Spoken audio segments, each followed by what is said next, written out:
Hi everybody, so if you've been regularly following me, you know exactly what's on the menu today.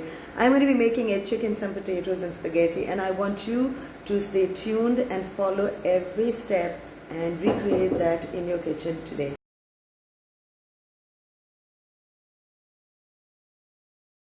So today I've done all the prepping before I start shooting. I want you to see there's about 4 or 5 potatoes that I've sliced thinly, like half an inch each piece, and I have parboiled it in salted water.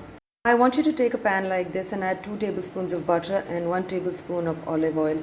In that you can add a little more than 1 teaspoon of chopped garlic and turn the heat on. And while that heats up, I just wanted to show you I have 1 tablespoon red jalapeno chopped up.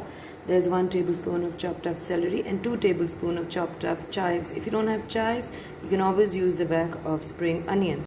For seasoning, I'm using calamondin, but you can use sea salt and some mixed Italian herbs, whichever one's available in the country you live in.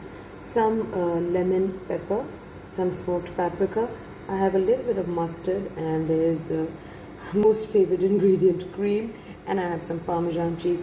I would rather use fresh, but I don't have fresh right now, so I'm going to be using this. Saute the garlic on medium heat till fragrant and add the celery. Mix that well. You don't need to let that brown, just add in the potatoes. I toss the potatoes around in the garlic butter mixture, and now I'm going to season this. Just a little bit of salt, a little bit of lemon pepper,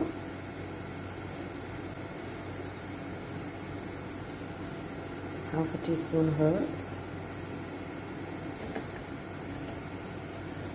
and a sprinkle of smoked paprika. Mix this well. And now I've added 5 teaspoons of fresh cream and 1 teaspoon of mustard.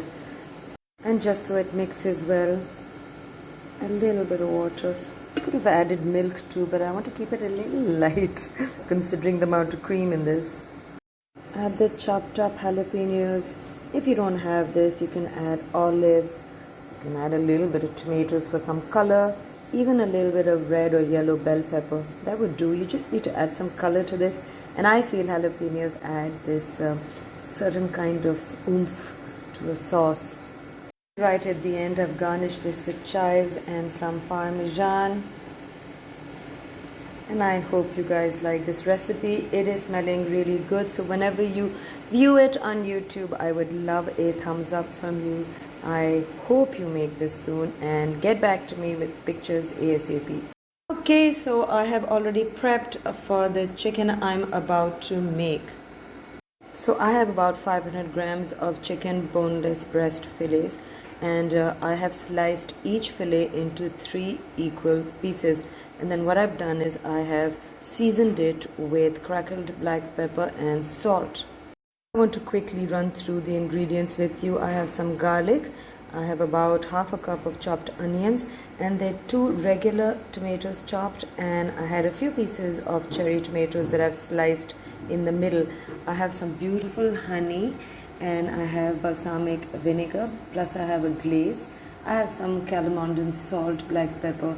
I have basil, parsley, thyme, and I have Turkish red chilies, but you can use red chili flakes.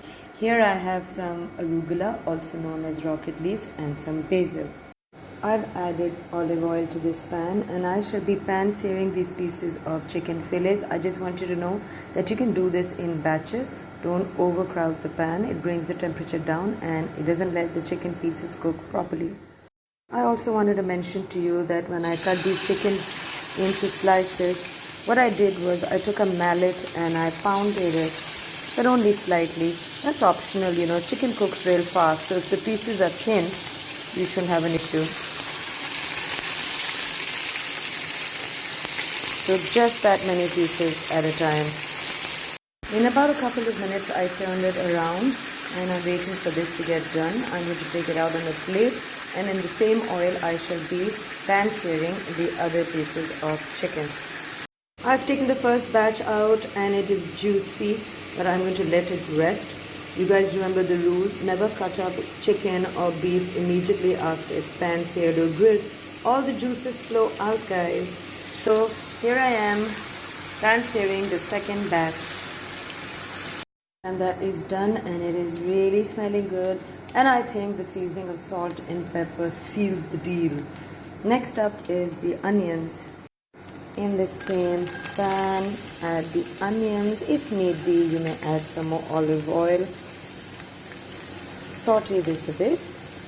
I splashed a little bit of water so that it could loosen up these lovely chicken juicy brown bits at the bottom of the pan and the sides of the pan. So see, the water helps it loosen up, and that is really flavorful. Next up is the garlic that I have chopped up. That's about a little more than a teaspoon. I've added half a teaspoon red chili flakes, and there's a quarter teaspoon each of parsley, basil and thyme.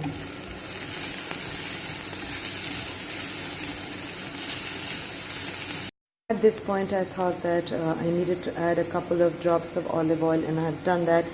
Next up are the tomatoes, both the cherry and the regular tomatoes. The purpose of this is not to cook it so much that it becomes a sauce. I'm going to sprinkle a little bit of sea salt, regular salt, or if you have calamondin. Now remember, the chicken already has a lot of salt in it. I'm now adding the rocket salad and turning it down a little bit.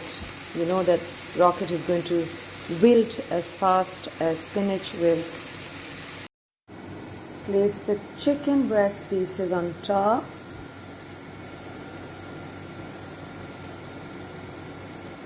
Isn't it looking really pretty, guys?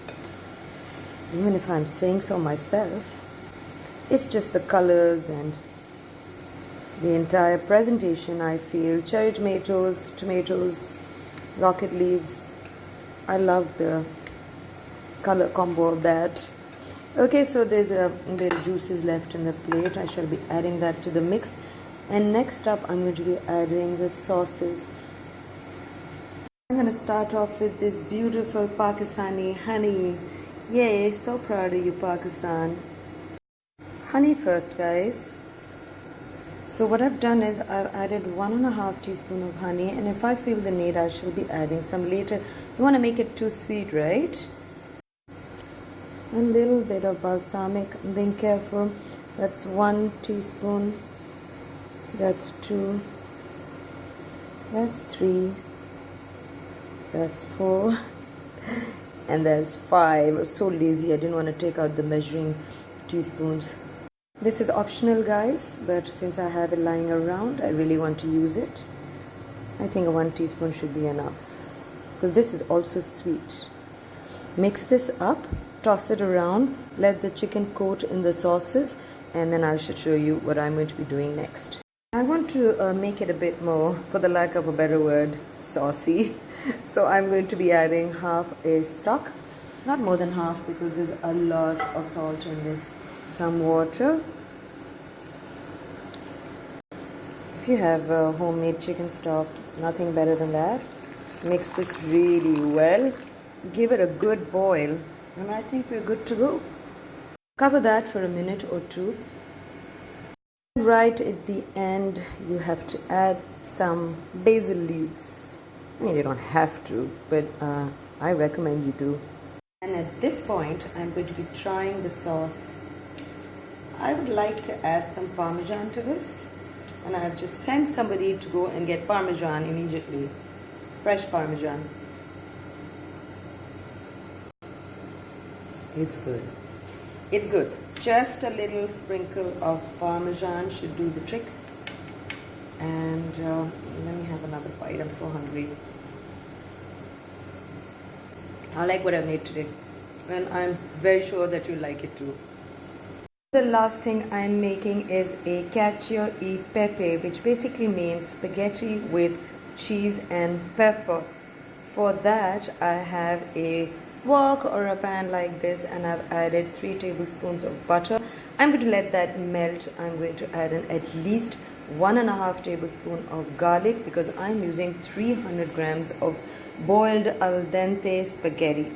Just boiled the spaghetti, and I have reserved 1 mug of spaghetti salted water.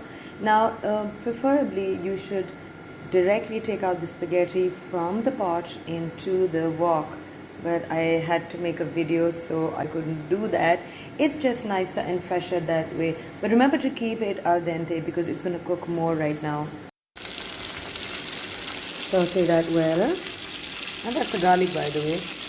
And I've added a whole lot of pepper to that because this is a peppery pasta.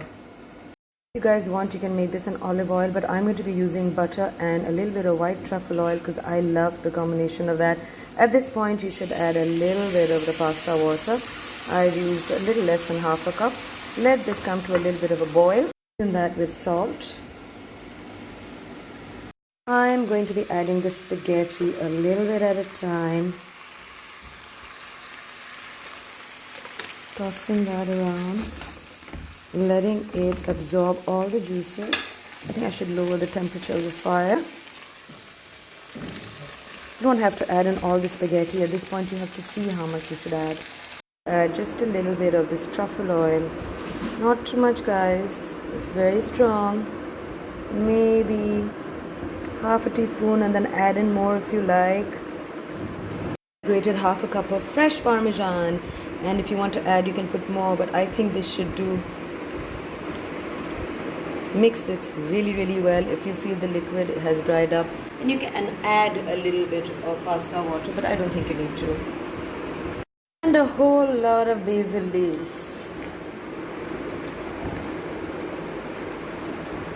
So guys, wasn't that easy? Now why would you go to a restaurant just to eat this type of food when you can make it at home? I know it seems a little difficult at first, but really isn't. All you need is a little bit of practice, and I'm always here to answer your queries, and if you know me personally, you can always pick up the phone and call me.